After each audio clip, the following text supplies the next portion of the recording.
kind and you've been generous and you've been supportive over the years. There's no doubt that as I embark on this journey, more than anything, I need your prayers and I need your unyielding support, which means that it's going to come where I'm going to need your strength, the strength that God has put upon you to be upon me. Started this campaign, just a little history, about 15 years ago, really. President of the NAACP, school board member, elected to the school board, tenant association president. You can read all the history, and some of you know me. Me, Coleman, others, and Owens go way back in terms of the activism in the Bronx, Kendrick.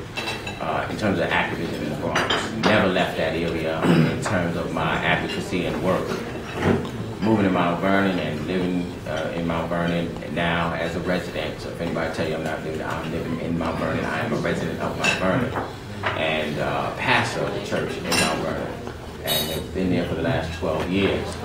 The fight continued with advocacy in the community against four hospitals and 4 memorial fields, etc. This campaign is about, as Fred just said, speaking for those who often have no voice.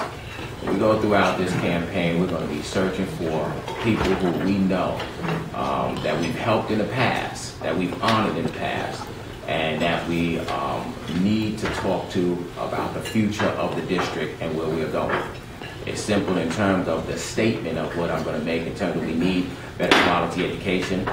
We need resources to come to our community for better police community relations. We need better infrastructure, buildings and bridges in our community.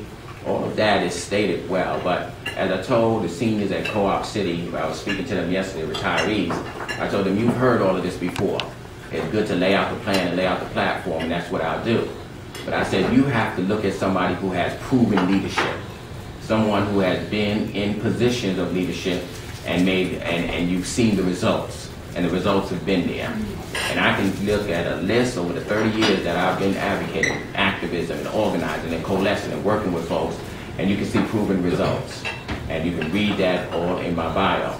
You have some who have been in office for a long time. We're not concentrating on their campaign. You have some who are connected to other candidates and believe that that's their time in order to get in. But with me, I have an independence in terms of the fight and in terms of the direction in which you're moving.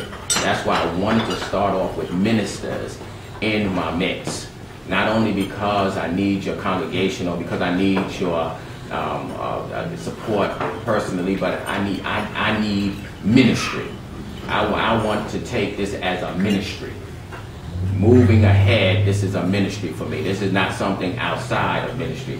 This is not separating the church from the political. This is saying that there are people out there who need someone to speak for them.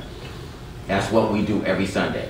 That's what I do every Sunday. I will take this big mouth up to Albany and bring back the resources to our community.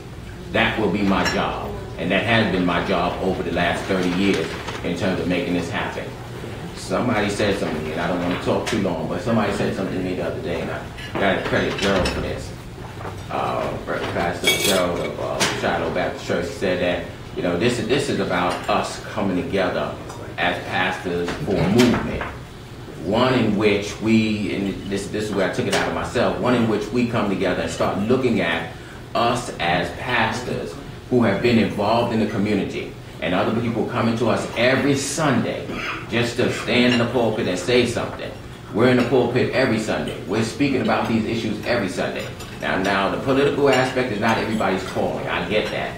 But at the same time, I do believe that we have to have a coalition built, a foundation by which we begin the building of preachers, pastors to go out there, even if you're not running for office, but at least you get involved in the political process to make sure that we're united in a particular candidate that's a pastor or preacher that wants to run for office.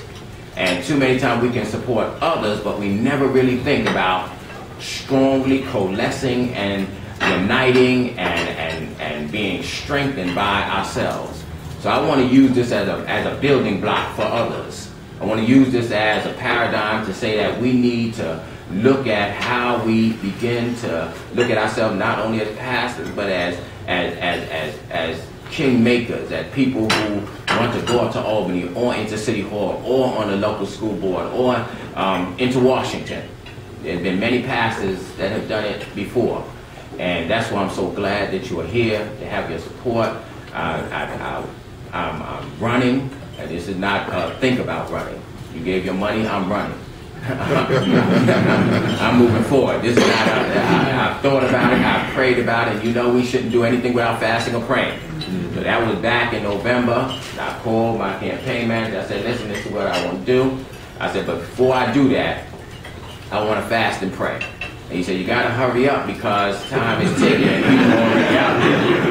I said, no, I need to fast and pray first. Amen. And in these races, the reason why, and you know this, as soon as you come out, like Jesus coming out of the wilderness, and who was right there? Nothing but the devil. As soon as you come out, start talking about you running for office, people are going to start throwing things. All kinds of different directions. I guess that's why some of us stay out of this stuff.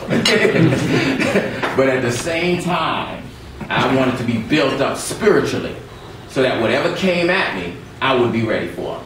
I would be ready in the spirit. I would be ready because God has equipped me. I would be ready because I have a good team together. And let me just thank my team today who came out to help me with this and will be helping me with this throughout the campaign. Let's give them a big hand.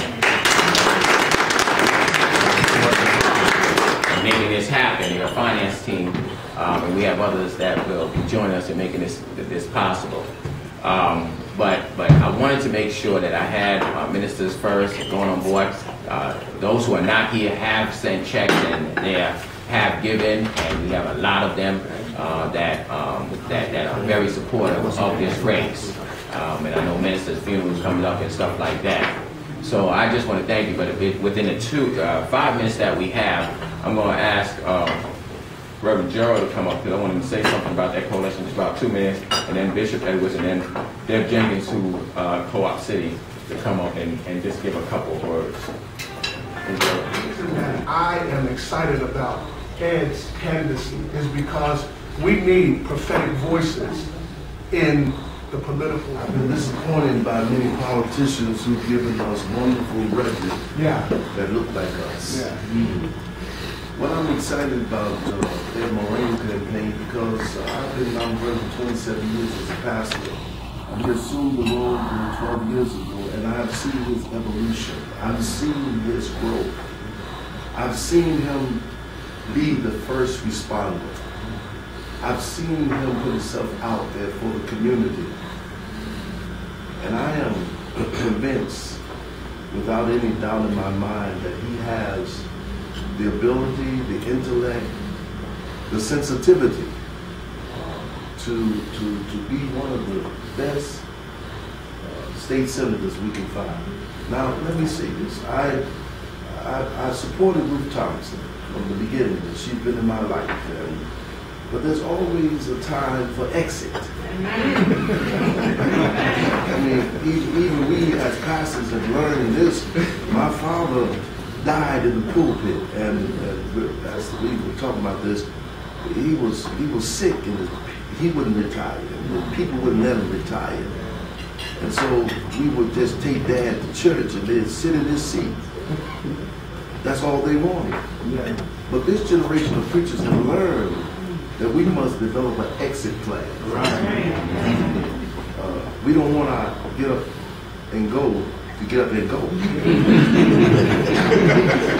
So I think Ed Mulraine is the man for, and I am going to support him 1,000%. Today, when I walked in, they had this beautiful thing asking for money, asking for. And I said to them at the table, first I want to hear what he have to say. But what he has said has been consistent to what he has said to me in private.